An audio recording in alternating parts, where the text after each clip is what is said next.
হরে কৃষ্ণ।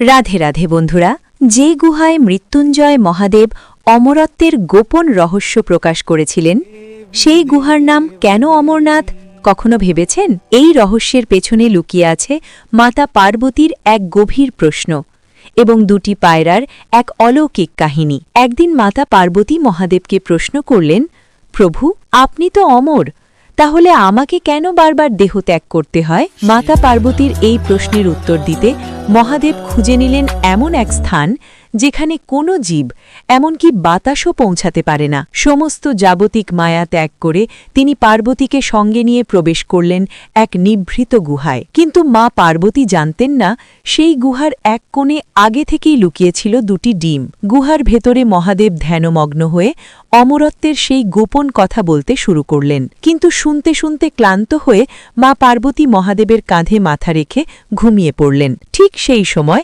গুহার কোণে থাকা ডিম দুটি ফেটে জন্ম নিল দুটি সাদা পায়রা। মহাদেবের মুখনিসৃত অমর কথার একমাত্র শ্রোতা হয়ে তারা নীরবে শুনতে লাগল সেই পরম জ্ঞান। হঠাৎই মহাদেব অনুভব করলেন এই গোপন রহস্য কেউ শুনে ফেলেছে। মুহূর্তের মধ্যেই গুহার নীরবতা ভেঙে জেগে উঠল তার রুদ্র রূপ। মহাদেবের সেই শক্তির স্পর্শে জেগে উঠলেন মা পার্বতী। আর ঠিক তখনই সেই দুটি সাদা পায়রা গুহার ভেতর উড়ে বেড়াতে লাগল। মা পার্বতীর করুণ হৃদয় কেঁদে উঠল।